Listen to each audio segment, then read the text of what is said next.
election. If you count the legal votes, I easily win. If you count the illegal votes, they can try to steal the election from us. If you count the votes that came in late, we're looking at them very strongly, but a lot of votes came in late. I've already decisively won many critical states, including massive victories in Florida, Iowa, Indiana, Ohio. To name just a few, we won these and many other victories despite historic election interference from big media, big money, and big tech. As everybody saw, we won by historic numbers. And the pollsters got it knowingly wrong. They got it knowingly wrong. We had polls that were so ridiculous, and everybody knew it at the time. There was no blue wave that they predicted. They thought there was going to be a big blue wave. That was false. That was done for suppression reasons. But instead, there was a big red wave. And it's been properly acknowledged, actually, by the media. They were, I think, very impressed. But that was after the fact. That doesn't do us any good. We kept the Senate despite having twice as many seats to defend as Democrats. And in a really much more competitive states, we did a fantastic job with the Senate. I think we're very proud of what's happened there. We had many more seats to defend. They spent almost $200 million on Senate races in South Carolina and Kentucky alone, 2 races, and hundreds of millions of dollars overall against us. At the national level, our opponents' major donors were Wall Street bankers and special interests. Our major donors were police officers, farmers, everyday citizens. Yet for the first time ever, we lost 0 races in the House. I was talking to Kevin McCarthy today. He said he couldn't believe it. 0 races, very unusual thing, 0. And actually won many new seats with, I think, many more on the way. This was also the year of the Republican woman. More Republican women were elected to Congress than ever before. That's a great achievement. I won the largest share of non-white voters of any Republican in 60 years, including historic numbers of Latino, African American, Asian American, and Native American voters, the largest ever in our history. We grew our party by 4 million voters, the greatest turnout in Republican Party history. Democrats are the party of the big donors, the big media, the big tech, it seems, and Republicans have become the party of the American worker, and that's what's happened. And we're also, I believe, the party of inclusion. As everyone now recognizes, media polling was election interference in the truest sense of that word by powerful special interests.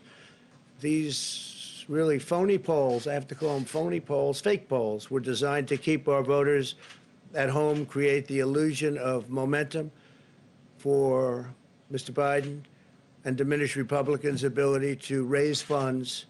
They were what's called suppression polls. Everyone knows that now. And it's never been used to the extent that it's been used on this last election. To highlight just a few examples, the day before election, Quinnipiac, which was wrong on every occasion that I know of, had Joe Biden up by 5 points in Florida, and they were off by 8.4 points, and I won Florida easily. So they had me losing Florida by a lot, and I ended up winning Florida by a lot. Other than that, they were very accurate. They had him up 4 points in Ohio, and they were off by 12.2 points. And I also won Ohio, great state of Ohio, very easily. The Washington Post said Biden up 17 points in Wisconsin, and it was basically even. They were off by about 17 points. And they knew that. They're not stupid people. They knew that. Suppression. There are now only a few states yet to be decided in the presidential race. The voting apparatus of those states are run in all cases by Democrats. We were winning in all the key locations by a lot, actually. And then our numbers started miraculously getting whittled away in secret. And they wouldn't allow legally permissible observers. We went to court in a couple of instances, and we were able to get the observers put in. And when the observers got there, they wanted them 60, 70 feet away, 80 feet, 100 feet away, or outside the building to observe people inside the building. And we won a case, a big case, and we have others happening. There are lots of litigation, even beyond our litigation. There's tremendous amount of litigation generally because of how unfair this process was. And I predicted that. I've been talking about mail-in voting for a long time. It's really destroyed our system. It's a corrupt system, and it makes people corrupt even if they aren't by nature, but they become corrupt. It's too easy. They want to find out how many votes they need, and then they seem to be able to find them. They wait, and then they find them. And you see that on election night. We were ahead in vote in North Carolina by a lot, tremendous number of votes. And we're still ahead by a lot, but not as many, because they're finding ballots all of a sudden. Oh, we have some mail-in ballots. It's amazing how those mail-in ballots are so one-sided, too. I know that it's supposed to be to the advantage of the Democrats, but in all cases, they're so one-sided. We were up by nearly 700,000 votes in Pennsylvania. I won Pennsylvania by a lot, and that gets whittled down to, I think they said now we're up by 90,000 votes, and they'll keep coming and coming and coming. They find them all over, and they don't want us to have any observers, although we won a court case. The judge said you have to have observers. Likewise in Georgia, and they're appealing. Actually, they're appealing. We won a case that we want people to watch, and we want observers, and they're actually appealing, which is sort of interesting. I wonder why they'd appeal, that all we want to do is have people watch as they do the vote tabulations. Likewise in Georgia, I won by a lot, with a lead of over getting close to 300,000 votes on election night in Georgia. And by the way, got whittled down, and now it's getting to be to a point where I'll go from winning by a lot to perhaps being even down a little bit. In Georgia, a pipe burst in a faraway location, totally unrelated to the location of what was happening, and they stopped counting for 4 hours, and a lot of things happened. The election apparatus in Georgia is run by Democrats. We also had margins of 300,000. In Michigan, we're way up in Michigan, won the state. And in Wisconsin, we did likewise fantastically well. And that got whittled down. In every case, they got whittled down.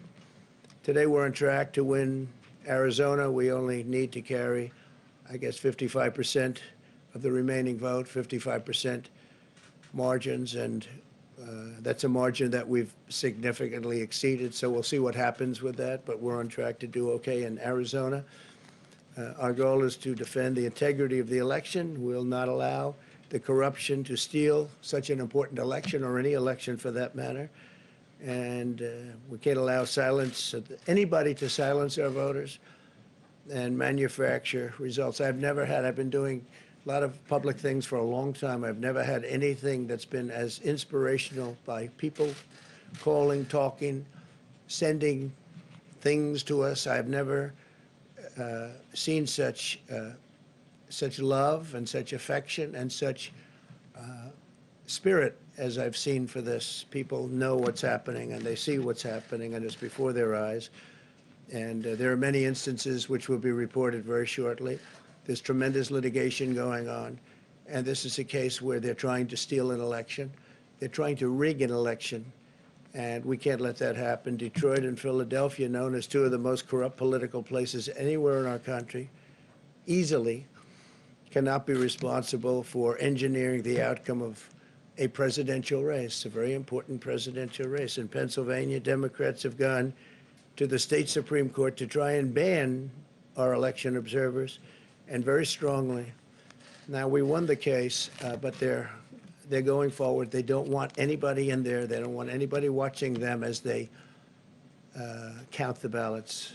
And I can't imagine why. There's absolutely no legitimate reason why they would not want to have people watching this process, because if it's straight, they should be proud of it. Instead, they're trying, obviously, to